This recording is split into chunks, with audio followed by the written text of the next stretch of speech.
A graça e a paz do Senhor Jesus. Amém, irmãos? Estou aqui mais uma vez para compartilhar algo da parte de Deus para você. Eu sei que você às vezes ouve tantas notícias, né? Você está tão atento a tudo que acontece, mas eu vou te falar, você precisa estar atento ao que acontece nos céus. E eu estou aqui como homem de Deus, acabei de chegar lá do céu para trazer uma boa nova para você, amém? Então se prepare para ouvir a palavra de Deus. Evidentemente que isso foi uma brincadeira, irmão. Por favor, daqui a pouco, né?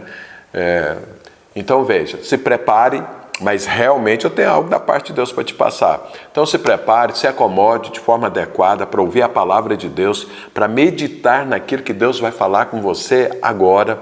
Quero te pedir, compartilhe esse vídeo com outras pessoas, porque isso é uma palavra do Senhor que é muito importante para você e para qualquer pessoa que vai ouvi-la. Eu tenho certeza que vai fazer diferença na sua vida.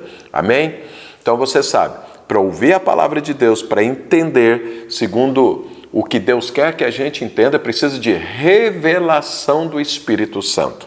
Amém?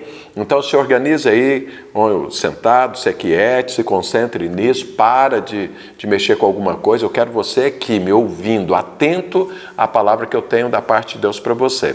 Eu quero orar por você em primeiro lugar, para que haja essa revelação para você, em nome de Jesus. Pai de amor, a todos esses que estão me vendo e ouvindo, em nome de Jesus Cristo, que o Teu Santo Espírito traga a revelação dessa palavra, ó Deus, em nome de Jesus Cristo. Que ela entre, que ela transforme, que ela abençoe, que ela dê direção, que ela esclareça, que ela abençoe a vida dessa pessoa que está me vendo e ouvindo, agora, em nome de Jesus Cristo. Amém? Queridos, é notório que nós estamos passando por muita provação. Vamos ver o que a Bíblia... o que a palavra de Deus, a Bíblia, fala sobre isso? Aqui em 1 Pedro, primeira epístola de Pedro, capítulo 4, diz o seguinte: amados, a partir do verso 12. Então, 1 Pedro 4, 12. Amados, não estranheis o fogo ardente que surge no meio de vós, destinado a provar-vos, como se alguma coisa extraordinária vos estivesse acontecendo. Pelo contrário, alegrai-vos, na medida em que sois coparticipantes dos sofrimentos de Cristo, para que também na revelação da sua glória vos alegreis exultando. Aleluia! Então, olha, Pedro está aqui falando, provação faz parte, enfrentar a guerra faz parte. E a gente não deve estranhar isso que está acontecendo, mas na verdade nós estamos sendo burilados, provados, alicerçados, aperfeiçoados, para que a gente se torne 100% Jesus. Eu sei que você e eu já somos 100% Jesus aqui dentro, mas isso precisa se externar. As nossas atitudes, nossos comportamentos, nossos pensamentos, nossos sentimentos, todos devem ser como Jesus. Amém? E eu escolhi aqui na palavra de Deus um texto que eu gosto muito, que é uma palavra e um relacionamento entre uma pessoa que ouviu a palavra de Deus, olhando para o Senhor, foi crescendo. Porque aqui eu vejo várias etapas que têm a ver com as etapas de vida minha e sua no crescimento da nossa vida cristã.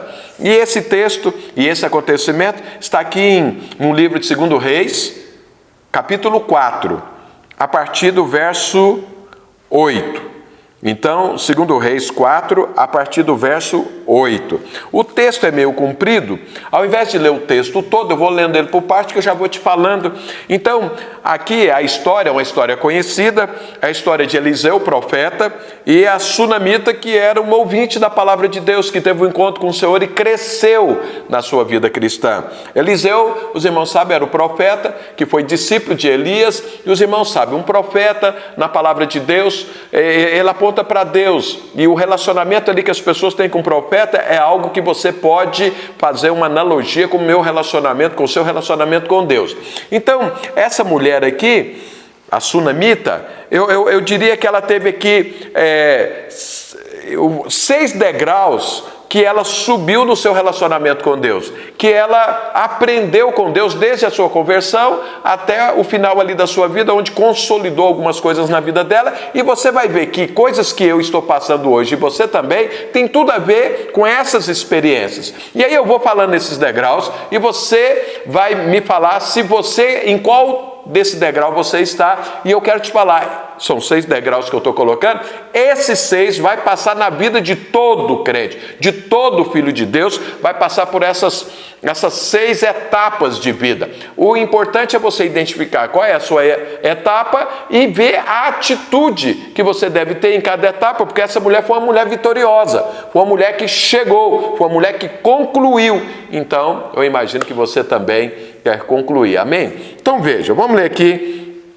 a partir do verso 8 do capítulo 4 de 2 Reis. Então, primeiramente, a partir do verso 8. Certo dia passou Eliseu por Sunem, onde se achava uma mulher rica, a qual o constrangeu a comer pão. Daí, todas as vezes que passava por lá, entrava para comer. Ela disse a seu marido: vejo que este que passa sempre por nós é santo homem de Deus. Então veja bem, essa mulher, ela teve uma revelação. A vida dela com Deus, então Eliseu veio, ministrou a palavra, ele liberava o reino de Deus naquele lugar. Aquela mulher ouvindo, aquela mulher vendo, ela teve um toque de Deus, ela teve uma revelação do Senhor e falou: esse é o homem santo, isso aí é algo que eu não estou acostumado, isso é algo sobrenatural. E aí, então veja, a primeira coisa que tem que acontecer na minha vida e na sua é eu e você enxergarmos Jesus de uma forma além. Nós temos que ver que a vida cristã não é uma vida comum, não é uma vida natural. Você não foi chamado para a vida cristã para viver no natural, você foi chamado para viver no sobrenatural. E enquanto essa revelação não acontecer na minha vida e na sua vida, eu diria, não começou a vida cristã. Até então as pessoas podem ser até assim, amigos do Evangelho, mas para que a pessoa tenha uma vida com Deus, e aonde começa no sobrenatural. Sabe por quê? Você é gerado para a eternidade pelo poder do Espírito Santo. Isso é sobrenatural. Então, a primeira etapa da nossa vida é que ela começa no sobrenatural. Ela começa com uma experiência de revelação. Deus abre os nossos olhos, Deus abre o meu olho, Deus abre o seu olho e você enxerga coisa que você não enxergava antes. Isso já aconteceu na sua vida? Então seja bem-vindo à vida cristã. Isso não aconteceu, precisa acontecer. Se você está me vendo e ouvindo e algo sobrenatural ainda não aconteceu na sua vida, você ainda está só com uma filosofia cristã na sua vida, eu quero te falar, precisa de mais. Precisa de mais, você precisa dessa experiência. Esse é o primeiro degrau, essa é a primeira etapa da vida cristã. É quando os seus olhos se abrem e você vê que a vida cristã está além do natural. Mas essa não é a única etapa, na verdade é a primeira. A segunda etapa começa aqui no verso, está aqui no verso 10. Aí olha o que a mulher faz. Então veja que é uma crescente. A mulher primeiro tem uma revelação do sobrenatural, tem uma revelação de Deus, onde ela enxerga, e aí depois, olha o que ela fala. Então ela disse ao seu marido, ela estava conversando com o marido, então veja que ele é um homem santo de Deus, ou seja, a revelação já veio. Aí ela fala: façamos-lhes, pois, em cima um pequeno quarto, obra de pedreiro, e ponhamos-lhes nele uma cama, uma mesa, uma cadeira e um candeeiro. Quando ele vier à nossa casa, retirar-se-á para ali. Então olha o que acontece. Aquela mulher, a partir da hora que ela teve uma experiência com Deus, a partir da hora que ela conseguiu enxergar Deus além do natural, a partir da hora que ela enxergou, a partir da hora que a eternidade veio fazer parte da vida dela, o que ela fez? Ela queria mais. Ela queria mais. E aí o que ela fez? Ela se preparou, a casa dela, para receber o Senhor, para receber o profeta que ali apontava para o Senhor. Então veja, deixa eu te falar uma coisa. Muita gente tem uma experiência sobrenatural com o Senhor. Eu tenho orado aí ao meio-dia para milagres, centenas de milagres têm acontecido e muita gente tem recebido milagre. Mas acontece que tem gente que às vezes recebe um milagre de Deus e para aí. Mas essa mulher não, ela passou para a segunda etapa, ela passou para o segundo degrau, ela está subindo uma escada na direção do Senhor. E olha o que é que ela fez, ela queria mais e se preparou para ter mais. Ela se preparou. Então, o que é se preparar para ter mais? É quando você demonstra para Deus a sua fome, a sua sede do Senhor. É quando você prepara a sua vida cada dia mais para fluir mais no Senhor. É quando esse relacionamento seu com Deus, ele vai crescendo e vocês vão se tornando uma só pessoa. Então, olha, eu conheço uma pessoa que o pai dela teve um acidente e ficou paraplégico. Então ela anda numa cadeira de roda. Um dia eu fui na casa dela e ela fez a casa dela era mais de um andar, de tal forma que tinha uma rampa que desde o início até o final da casa em cima, a pessoa podia passar com uma cadeira de rodas. Sabe por que ela fez isso? Para o pai. Então eu imagino, o dia que eu fui e vi, eu achei isso assim esplêndido, fiquei pensando, se eu fosse o pai dela, eu ia querer sempre ir na casa dela, porque ela fez uma casa preparada para receber o pai, que tinha dificuldade, né, numa cadeira de rodas, subir escada e tudo. Então quantas vezes o pai pensou em algum lugar, em um shopping, em alguma coisa, e não foi, por quê? Porque ele está numa cadeira de rodas, não tem jeito de subir, mas na casa dela não, ele podia andar sem nenhum problema em toda parte da casa. O que significa? Ela ama tanto o pai que ela quer o pai na casa dela, e ela preparou a casa dela para receber o pai. Sabe, você ama o Senhor o suficiente para preparar a sua vida para que flua o seu relacionamento com Ele? Foi o que essa mulher fez. Ela queria tanto o Senhor que ela falou, eu preciso fazer aqui um quarto, uma casa, tudo para preparar para quando Ele vier, Ele não só passar, Ele ficar na minha vida. Sabe, uma coisa é Deus manifestar na sua vida, uma coisa é Deus fazer um milagre na sua vida, outra coisa é Ele morar aí, e morar aí porque você quer que Ele more. Você preparar esse corpo seu, que é templo do Espírito Santo. As suas atitudes, seus comportamentos, seus desejos, sua fome, sua sede, ser focado no Senhor. Isso atrai o Senhor, isso agrada a Deus, isso desenvolve o seu relacionamento com Deus. Foi exatamente o que aconteceu com essa mulher. Ela desenvolveu esse relacionamento com o Senhor, mas ela se preparou para isso, porque ela teve uma revelação. Isso é bom, isso é de Deus e eu quero isso. Você está nessa etapa? Preparando a sua vida, ficando de tal forma que haja uma alegria do Senhor na sua vida? Vou te falar uma coisa, nesse tempo de provação, é tempo de preparar a casa de Deus, que é você. A casa de Deus não é um prédio, não é onde a gente se reúne. A casa de Deus é você. Deus mora aqui. Arruma essa casa, como essa mulher fez. Arruma para que o Senhor tenha liberdade na sua casa, para que Ele fique à vontade na sua casa. Foi o que aconteceu na vida dela. Mas ela parou aí? Ela não parou aí. Ela foi para uma terceira etapa. Está aqui a partir do verso 11.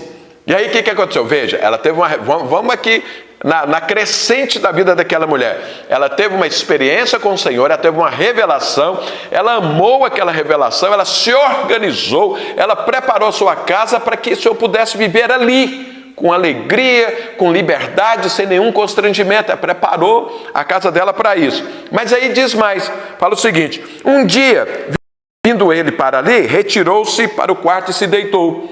Então disse ao seu moço Geazi: chama essa sunamita. Chamando-a ele, ela se pôs diante do profeta. Esse dissera ao seu moço: dize-lhe, eis que tu nos tens tratado com muita abnegação. Que se há de fazer por ti?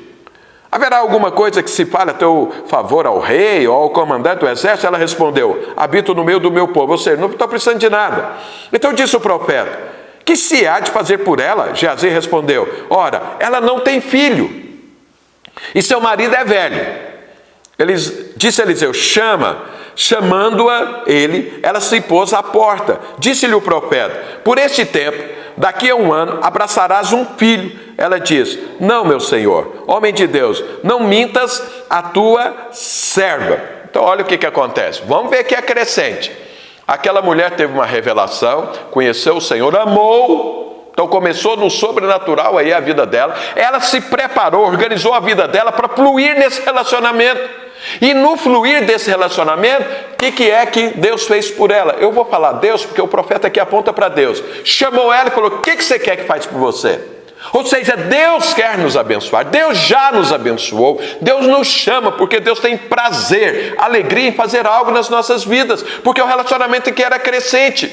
E aquela mulher, o profeta: você quer isso? Não, não quero, né? Aí o discípulo do profeta fala: olha, ela é casada, o marido já é velho, ou seja, eles não tinham relação sexual, mas ela tinha um desejo de ter filho. Aí o que Deus fala? O que o profeta fala? Fala: olha, daqui a 1 ano você vai ter um filho. Aquela mulher ficou surpresa. Sabe por quê? Ela tinha enterrado aquele sonho. O sonho dela já tinha acabado. Ela sabia: meu marido é velho, nós não temos relação, não vai acontecer nada. Eu tinha um sonho de ter um filho, mas então morreu esse sonho. Mas todas as vezes que você se relaciona com Deus, todas as vezes que você cresce no seu relacionamento com o Senhor, Deus tem prazer em ressuscitar, em desenterrar seus sonhos. E foi isso que Deus fez com aquela mulher. Falou para ela: você vai ter um filho. E ela ficou espantada e falou: não mente, não, será? Esse é o meu grande sonho, você vai resolver isso agora? Será? Ele falou: vai ter daqui a 1 ano. Então eu vou te falar uma coisa, eu tenho certeza absoluta que você, na sua vida, você já recebeu uma promessa de Deus. Através de uma palavra profética, através de uma pregação, através de uma intuição, através de algo que Deus falou com você. Seja um casamento. Às vezes você estava orando por um casamento e ele veio. Às vezes você estava orando por uma empresa e ela veio. Às vezes você estava orando para ser líder de uma célula. Pronto, aconteceu. Às vezes você estava orando por um dom espiritual. Ele veio. Às vezes você estava orando por uma cura. Deus curou. Nesses dias, centenas de pessoas têm sido curadas. Glória a Deus. Ou seja, Deus faz. Deus faz promessa e realiza promessa. Bom, Deus fez a promessa por aquela mulher, ela aceitou, ela abraçou, ela creu nessa promessa, e aí veio a segunda etapa. Eu estou falando da quarta etapa. A quarta etapa. Então, a quarta etapa é justamente a concretização dessa promessa. Olha o que aconteceu depois que foi feita a promessa. Está aqui no verso, deixa eu achar aqui, que o texto é longo. 17. Concebeu a mulher e deu à luz um filho, no tempo determinado, quando fez 1 ano, segundo Eliseu lhe dissera. Então, olha, deixa eu te falar uma coisa. Toda a promessa de Deus, Ele vai cumprir na sua vida. Sabe, não tem promessa que Deus não faça que Ele não cumpra. Eu tenho certeza que se você buscou algo, Deus fez. E olha, interessante essa promessa. E aqui vai algo da parte de Deus para você. Eu sei que tem pessoas que têm uma dúvida, eu vou tirar ela agora. A promessa, veja bem, você vai ter um filho. Para ela ter um filho, ela tinha que ter relação com o marido. Só que o marido era velho, não tinha mais relação. Ou seja, Deus tinha que fazer um milagre na vida do marido, restaurando a vida dele, as forças dele, para que ela pudesse ter o filho. Então Deus fez isso com Abraão. Quando Deus prometeu a Abraão um filho, Sara era estéril. Não era Abraão, era Sara. Deus tinha que curar primeiro Sara para que Abraão se tornasse pai, para que a promessa se cumprisse. A mesma coisa aconteceu na vida dessa mulher. Para que a promessa acontecesse na vida dela, tinha que fazer um milagre na vida do marido. Sabe? Então, às vezes, a sua promessa...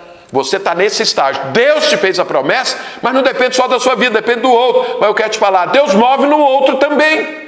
É o que nós vimos nesse texto e que nós vimos vários exemplos na palavra de Deus. Desde como eu dei aqui o exemplo de Abraão. Deus teve que mover na vida de outro para atender a sua promessa. Mas o que acontece? A promessa de Deus sempre se cumpre. O filho de Abraão veio e o filho dessa mulher também veio. Assim como veio o seu casamento, veio a sua cura. E se não veio, aguarda, porque toda a palavra de Deus é cumprida. Eu não sei qual estágio que você está. O primeiro foi da revelação, o segundo foi de desenvolver esse relacionamento, o terceiro é a promessa. Pode ser que você está parado no terceiro. Se você está parado no terceiro, que é a promessa, eu quero te falar, ela vai se cumprir, mesmo que tiver que mexer na vida do outro. Mas o quarto é palavra cumprida, promessa feita, promessa realizada. Por quê? A Bíblia diz, claro, Paulo fala isso, em todas as promessas de Deus há sempre um sim. Um sim. Então, ou seja, Deus prometeu, é certo que fará. O filho veio. E aí pode ter acontecido na sua vida, como eu já falei agora há pouco, um casamento, uma liderança, uma empresa, um emprego, a igreja que às vezes você está à frente. Então, aconteceu porque aconteceu aqui. Mas agora vem o quinto degrau. E, na verdade, eu quero focar nesse quinto degrau, que é o quê? Toda a palavra de Deus é testada. Toda promessa de Deus, chega um dia que ela é testada. Você vai ver isso na vida dos homens de Deus, das mulheres de Deus. Sabe, em toda a Bíblia é assim. Mas vamos ler aqui o que é que aconteceu, né? Então está aqui no verso, a partir do verso 18.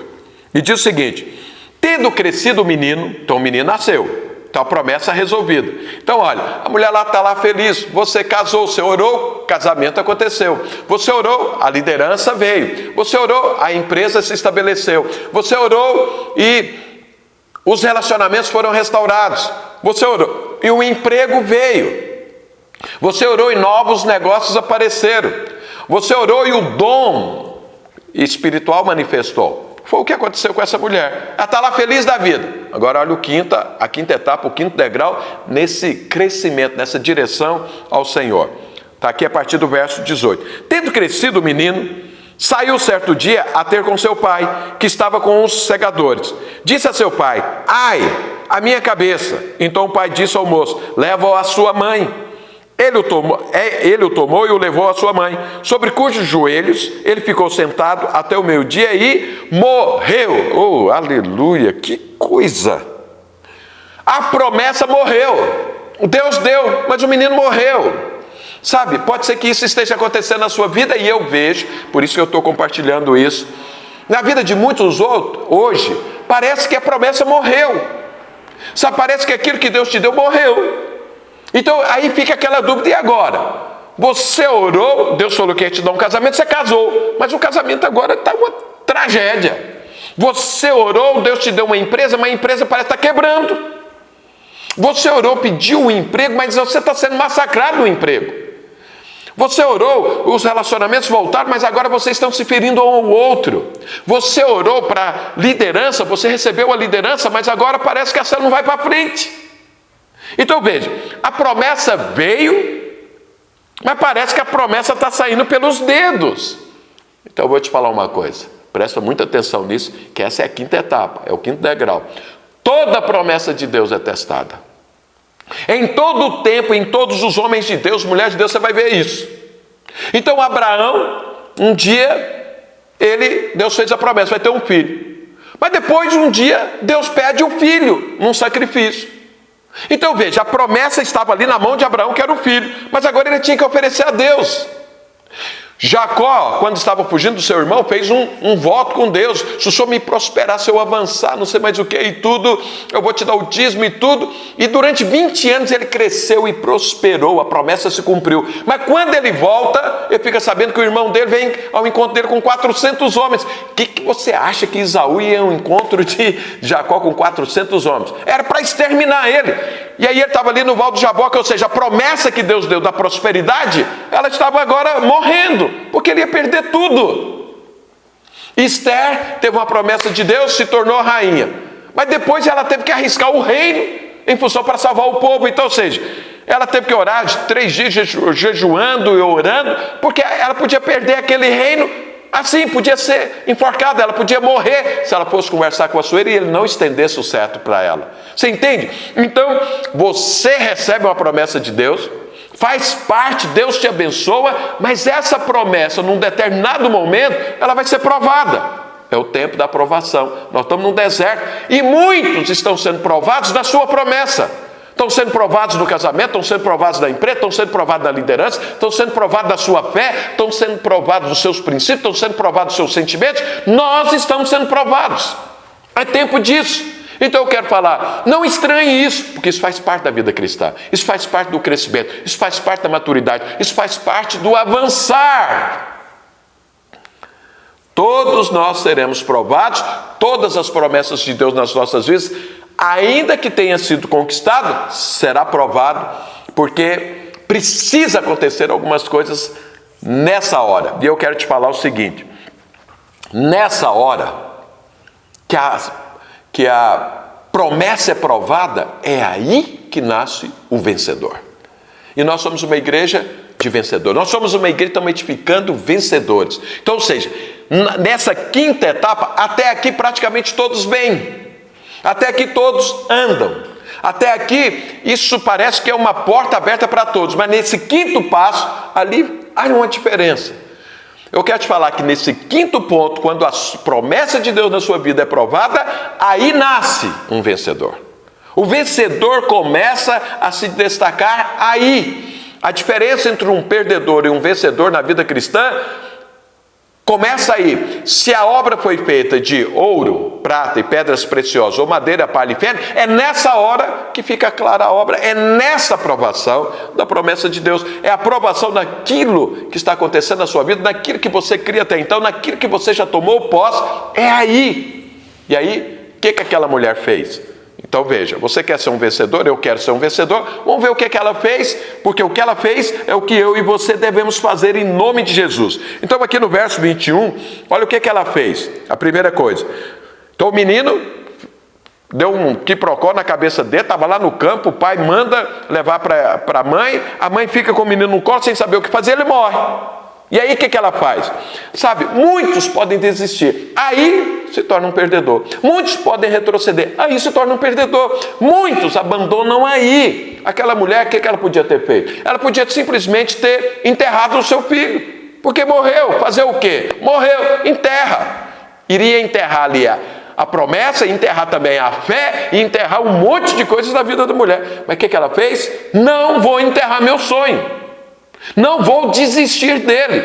É aí que começa esse vencedor que eu estou dizendo, e é assim que você e eu temos que fazer. Não desistir. Olha o que ela fez. A primeira coisa, no verso 21. Subiu ela e o deitou sobre a cama do homem de Deus. Fechou a porta e saiu. Chamou o seu marido e lhe disse: manda-me um dos moços e uma das jumentas, para que eu corra ao homem de Deus e volte. Perguntou ele: por que vais a ele hoje? Não é dia de festa, da lua nova, nem sábado. Ela disse: não faz mal. Então fez ele albardar a jumenta e disse ao moço: guia e anda. Não te detenhas no caminhar, senão quando eu te disser. Partiu ela, pois, e foi ter com o homem de Deus no Monte Carmelo. Vendo-a de longe, o homem de Deus disse a Geazi, seu moço: eis aí a sunamita, corre ao seu encontro e diz-lhe: vai tudo bem contigo, com teu marido, com o menino? Ela respondeu: tudo bem. Então veja, a primeira coisa, a mulher não desistiu, mas ela não desistiu e foi para Deus.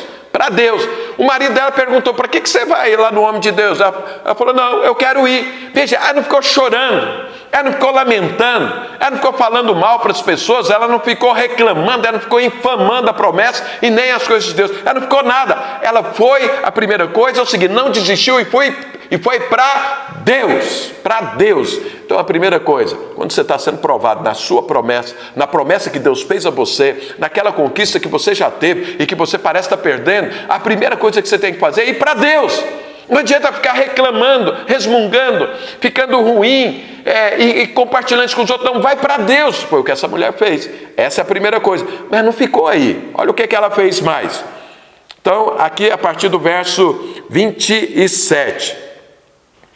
E chegando ela, pois, ao homem de Deus, ao monte, abraçou-lhe os pés. Então se chegou Geazi para arrancá-la, mas o homem de Deus lhe disse: deixai-a, porque a sua alma está em amargura, e o Senhor me encobriu e não mo manifestou. Disse ela: pedi eu a meu senhor algum filho? Não disse eu: não me enganes? Então olha o que acontece. O que essa mulher fez? Ela foi para Deus. Lá em Deus ela foi transparente. Ela manifestou os seus sentimentos. Ou seja, ela chegou, desculpa a palavra, mas nua diante de Deus, sem capa nenhuma, sabe, sem hipocrisia alguma. Chegou e rasgou o seu coração e colocou as suas dúvidas, colocou os seus sentimentos ruins diante de Deus. Ela foi falar para Deus, porque Ele é o único que pode resolver. Então ela chegou diante de Deus e falou: olha, eu já tinha enterrado meu sonho, o Senhor fez eu desenterrar, me deu o menino, mas agora o Senhor levou, para que isso? É isso que ela foi fazer. Era um sentimento que estava ali. Sabe, você vê isso, os homens de Deus fazendo isso. Abraão, como eu já dei exemplo aqui, o dia Deus aparece e fala: olha, Abraão, eu sou teu escudo, seu galardão será sobre modo grande. E ele fala: para quê? Para quê? O Senhor me deu tanta coisa, mas a coisa que eu mais quero não aconteceu ainda, que é meu filho. Então quer dizer, foi transparente com Deus. Foi transparente com Deus. Jacó, quando estava ali para perder tudo, Deus falou: qual é o teu nome, Jacó? Ele falou: Jacó, eu sou enganador, eu sempre enganei todo mundo, queria até enganar o Senhor, mas agora... E chorou e se arrependeu disso. Então veja, foi transparente. Deixa eu te falar uma coisa, você está sendo provado? Está ruim? Você está com medo? Você está preocupado? Você está ansioso? Seja transparente. A sua célula não vai, não avança, as pessoas não dão resposta, vai para Deus. Foi Ele que te deu a célula. Vai para o Senhor, fala com o Senhor. Você está querendo desistir, está desanimado porque não vê o fruto, não vê a coisa avançando. Fala isso para Deus. Fala: Senhor, o Senhor me levantou de líder para quê? Olha o que acontece. Ninguém crê, ninguém é transformado, ninguém responde, a célula está diminuindo. Senhor, seja transparente com o Senhor. Foi o que essa mulher fez. Então, primeira coisa, não desista. Segundo, seja transparente, sem máscara alguma. Chega no olho, face a face com o Senhor e fala, derrama o seu coração, derrama a sua alma diante do Senhor. Foi isso que ela fez, mas ela fez mais. Aqui a partir do verso, aqui no verso 30. Então, olha o que aconteceu. A hora que ela chegou lá, Eliseu, uma coisa interessante. Quando ela abraçou os pés de Eliseu, ela não podia fazer isso, ela era mulher, o profeta, a mulher não podia tocar em homem e tudo. Geazi, o discípulo de Eliseu, foi lá para tirar ela. O que Eliseu falou? Deixa ela. Sabe, o Senhor nunca vai desprezar um coração quebrantado. Está escrito. Se você se quebranta diante do Senhor, jamais Ele vai te afastar. Ele vai te abraçar. Ele vai resolver o seu problema. Ele vai impor as mãos sobre você e vai te curar desse problema. Foi o que aconteceu. Mas aí, a terceira parte que ela fez foi o quê? Aí a hora que Eliseu falou para Geazi, olha, vai lá, leva o meu bordão, cura esse menino e tudo, e falou para ela, né, pode ir. Olha o que ela fala. Verso 30. Porém, disse a mãe do menino, tão certo como vive o Senhor e vive a tua alma, não te deixarei. Então ele se levantou e a seguiu. Ou seja, ela foi até o fim. Ela não foi lá, não estava atrás de uma besta, ela queria mais. Você já falou, não te deixe, estou com o Senhor. Ou o Senhor resolve ou resolve, eu estou aqui até o fim. A palavra de Deus diz que Jacó lutou com o Senhor noite inteira. Toda noite, foi até o final, e ele falou, só te largo depois que o Senhor me abençoar. Sabe, isso é uma insistência, isso é uma fé, isso é um crer, isso é um saber quem é Deus, é saber quem te lidera, é saber aquele que te fez a promessa, é saber quem é aquele que ama você, aquele que morreu na cruz, sabe? E aí ela abraçou e falou, não largo. Sabe, irmão, na hora da provação, não deixa Deus, não se afaste do Senhor, não deixe o diabo pôr dúvida na sua cabeça e você fala, não quero mais. Não, agora é hora de se abraçar mais ainda, fala, não larga o Senhor, porque se o Senhor não pode me salvar, quem vai me salvar? Quem é que vai resolver o problema? Agora é a hora de uma conexão maior ainda. Essa mulher é uma vencedora, você está vendo por que é. Não desistiu, foi sincera e transparente, abraçou o Senhor no pior do momento da vida dela, falou, não te largo. Sabe, não largue o Senhor, não desista, nem pense nisso, muito pelo contrário, avance mais ainda, abrace mais ainda o Senhor. Foi isso que aconteceu com aquela mulher. O que aconteceu? Eliseu foi, e Eliseu chegou lá, Geazi falou, o bordão não resolveu nada, ou seja, o problema é sério, precisa ser feito algo, porque o problema aqui está muito difícil. E aí Eliseu entra, e aí vamos ver, aí entra, agora é o sexto ponto, é o sexto degrau. Veja, o quinto é o quê? Você vai ser provado nas promessas de Deus, na palavra de Deus.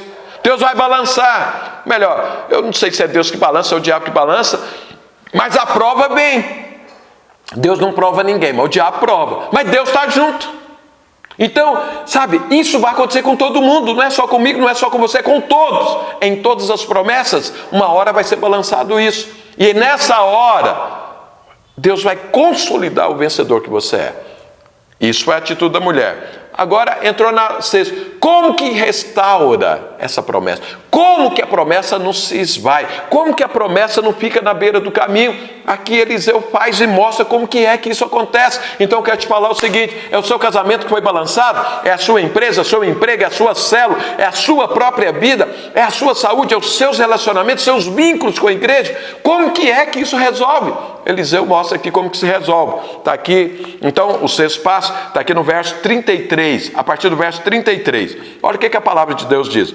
Então entrou, fechou a porta sobre ambos e orou ao Senhor. Subiu à cama, deitou-se sobre o menino e pondo a sua boca sobre a boca dele, e os seus olhos sobre os olhos dele, e as suas mãos sobre as mãos dele, se estendeu sobre ele, e a carne do menino aqueceu. Então se levantou e andou no quarto uma vez de lá para cá, e tornou a subir e se estendeu sobre o menino. Este espirrou 7 vezes e abriu os olhos. Então chamou a Geazi e disse, chama a sunamita. Ele a chamou e apresentando-se ela ao profeta, este lhe disse, toma o teu filho. Ela entrou, lançou-se aos pés dele, prostrou-se em terra, tomou o seu filho e saiu. Ou seja, promessa restabelecida, promessa renovada, promessa consolidada na vida dela. E como foi que aquela promessa que estava ali numa tragédia, que estava gerando um monte de dúvida, um monte de sentimentos ruins na vida daquela mulher, veio novamente à existência. Olha o que é que aconteceu. Então o primeiro passo, está aqui, ó, subiu à cama, deitou sobre ele, o menino e pondo a sua boca sobre a boca dele. Vou te falar uma coisa, proclame a palavra de Deus sobre a sua promessa. Sabe, boca na boca, ou seja, é a sua boca falar aquilo que a boca de Deus diz. Então carrega a palavra de Deus. Qual foi a palavra de Deus para essa promessa? Proclama a palavra de Deus sobre a sua promessa. Proclama a palavra de Deus sobre o seu casamento, sobre a sua célula, sobre o seu emprego, sobre os seus negócios, sobre a sua saúde, sobre os seus relacionamentos, sobre os seus vínculos. Proclama a palavra de Deus. A minha boca precisa falar aquilo que a boca de Deus diz. Essa foi a primeira coisa. Mas não ficou por aí. O que aconteceu mais? A boca, os seus olhos sobre os olhos dele. Ou seja, a nossa promessa tem que andar na visão de Deus, nos olhos de Deus. Olhos, fala de visão. Às vezes a gente pega a promessa e a promessa se torna um bezerro de ouro nas nossas vidas. Perde a visão. Às vezes o seu casamento se orou tanto, é uma beleza, uma maravilha, mas agora você até se afastou de Deus para dedicar ao casamento. Perdeu a visão. Os seus negócios iam bem, mas de repente você perdeu a visão do negócio. A célula ia bem, mas você perdeu a visão da liderança. Então o que aconteceu? O que para ressuscitar? Olho no olho, olho de Deus, olho nosso. Ou seja, eu e você precisamos enxergar aquilo que Deus enxerga. Nós precisamos viver aquilo que Deus vive. Nós precisamos perceber as coisas como Deus percebe. Então a primeira coisa é, pega a palavra de Deus, põe na sua boca. Pega os olhos de Deus, põe nos seus. Pega a visão divina e substitua a sua visão natural. Mas não ficou só nisso, falou mais. Então os seus olhos sobre os olhos dele e as suas mãos sobre as mãos dele. Mãos, fala de atitudes, fala de obras. Ou seja, aquilo que é a palavra de Deus que você agora está pegando a boca dele, aquilo que é a visão de Deus, tem que se transformar em atitudes e comportamentos da sua vida. Então tem que haver uma prática conforme a palavra. Agora, mais do que nunca, eu e você precisamos praticar a palavra de Deus, precisamos viver aquilo que cremos, precisamos falar para esse medo, vai embora, precisamos resistir o diabo para ele ir embora, porque nós cremos nisso. Então colocar as mãos de Deus nas nossas mãos significa trazer as atitudes, os comportamentos do Senhor para o meu dia a dia, para o seu dia a dia. O que é que o Senhor faria aí no seu lugar? Faça isso. As atitudes, elas têm que ser coerentes com aquilo que nós pregamos. A nossa fé vai produzir essas atitudes e esses comportamentos, que é a transformação do Senhor. Sabe, quando você vê um descompasso entre o que você crê e o que você pratica, então olhe bem hoje as suas atitudes, seus comportamentos, vê se eles são coerentes com o que você crê. Colocar as mãos de Deus nas nossas mãos traga coerência para a sua vida cristã. O que você crê é o que você vai praticar. Amém, queridos? Mas aconteceu mais, algo poderoso. E foi o quê? Então colocou a boca na boca, os olhos nos olhos, as mãos sobre as mãos, e a carne do menino aqueceu. Aleluia! Quando fala aquecer, está falando do fogo do Espírito. Está falando, flua o poder de Deus. O fogo de Deus tem que queimar em você. Ou seja, eu preciso estar cheio do Espírito, você cheio. O que é que nós estamos insistindo? Vamos orar, vamos fluir no Espírito Santo, porque vai aquecer a sua vida, vai aquecer o seu espírito, vai aquecer a sua alma, vai aquecer o seu corpo, vai aquecer tudo, vai pegar fogo em tudo.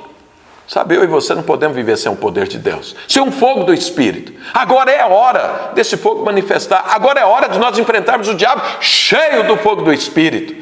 O batismo do Espírito Santo é chamado também de batismo de fogo. Ele te aquece, ele te esquenta, ele te aviva, ele te inspira.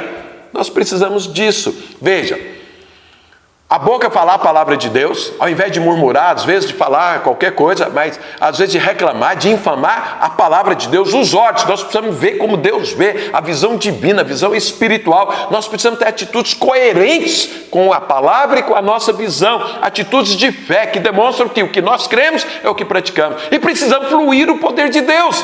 Foi isso que aconteceu. E quando aconteceu isso, o que aconteceu com aquele menino? Ele foi ressuscitado. Ele foi ressuscitado. Então deixa eu te falar algo. Nós estamos sendo provados nas promessas de Deus nas nossas vidas. Você sabe como que toda essa promessa vai ser provada. E aí se estabelece um vencedor. Quando você não desiste, Quando você é transparente com o Senhor, você abre o seu coração e quando você se agarra mais ainda ao Senhor. E o que é que Deus vai fazer? Ele vai colocar a boca dele na sua boca. Você vai falar, vai abrir a boca e vai manifestar a palavra de Deus, as promessas do Senhor. Você vai olhar e vai enxergar como Deus enxerga. Você vai agir conforme a visão que Deus te deu e cheio do Espírito Santo. Essa promessa vai ser ressuscitada, o seu casamento vai ser ressuscitado, a sua célula vai ser ressuscitada, o seu emprego vai ser ressuscitado, a sua empresa vai ser ressuscitada, a sua saúde vai ser ressuscitada, os muros de Jerusalém serão reconstruídos. Se você ouviu a palavra de domingo, você entende bem o que eu estou te falando. E o poder de Deus manifesto é ressuscitado. E o que aconteceu com aquela mulher? Olha o que acontece. Ela pega o filho de volta e aí fala, ela entrou, lançou-se aos pés dele, prostrou-se em terra, tomou seu filho e saiu. Ou seja, aquela mulher adorou o Senhor e foi viver a vida desfrutando da promessa que Deus deu. Então eu vou te falar, essas provações não é para acabar com a promessa de Deus na sua vida, como muitos têm pensado. Essa provação é para afirmar a promessa de Deus na sua vida. É para que você seja esse vencedor, amadureça, cresça e abrace mais ainda o Senhor, se prostrando diante do Senhor, entendendo, só Ele é Deus. Só Ele é Deus. Ele não criou essa provação, mas Ele me tirou dessa provação. Ele me supriu, Ele me protegeu nessa provação e eu amadureci, eu cresci, eu me prostro diante dele. Foi isso que aconteceu com a sunamita e é isso que vai acontecer na sua vida. Então eu te pergunto, em qual degrau desse que você está?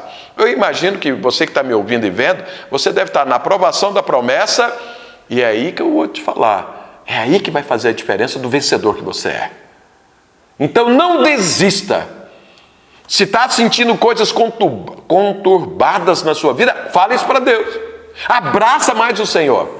Esses dias os irmãos sabem que eu tive uma tribulação grande com meu filho, com a minha neta. Então lá, meu filho ainda está internado. Sabe, a hora que a coisa, eu recebi a notícia, é grave, está lá, pode acontecer isso, pode morrer, pode ficar com problema, com sequelas e tudo. Eu falei, meu Deus do céu, o que está acontecendo? Fui para Deus e falei, Senhor, me ajuda, que eu não tenho condições de fazer nada, mas o Senhor pode tudo. Eu abracei mais ainda o Senhor. Meu filho está lá sendo restaurado em nome de Jesus Cristo, minha neta já está ótima em nome de Jesus, sabe? E eu vou ver meu filho completamente restaurado, sem sequela nenhuma, sabe por quê? É promessa divina, é promessa divina, meu filho é promessa de Deus na minha vida. Você entende isso? Pois é, a mesma coisa vai ser assim na sua vida também. Creia, a célula vai multiplicar, a igreja vai crescer, os muros serão reconstruídos e você e eu vamos desfrutar do melhor de Deus nessa terra. Sabe por quê? É a promessa. Essa aprovação é só para consolidar essa promessa na minha vida e na sua. Você crê nisso? Eu também creio. Eu quero orar por você agora e te animar nisso. Para você não desistir, para você se consolidar como o vencedor que você é. Amém? Feche seus olhos que eu quero orar por você. Pai de amor, em nome de Jesus Cristo, que essa palavra entre, anime, transforme, gere fé, disposição, ânimo em todo mundo que está me vendo e ouvindo agora, em nome de Jesus Cristo. Toma posse dessa palavra, toma posse do poder de Deus, tome posse das promessas do Senhor. Viva o sacrifício de Jesus, morra a morte que Jesus morreu e viva a vida que Ele viveu, que Ele vive. Viva a vida que Jesus foi glorificado, em nome de Jesus. Seja feliz, desfrute da graça do Senhor, em nome de Jesus, porque essa é a promessa para você, em nome de Jesus. Aleluia! Sabe, irmão, nós vamos crescer, vamos avançar, em nome de Jesus, porque essa é a promessa. Essa aprovação não vai disparar, ela vai refinar, vai nos melhorar, vai aperfeiçoar, em nome de Jesus. Amém? Que Deus te abençoe. E que a graça do Senhor seja infinitamente maior e que você desfrute dela cada dia mais. Amém? Creia, aquele que é fiel, aquele que fez a promessa é fiel para cumpri-la. Não esqueça disso em nome de Jesus. Que Deus te abençoe.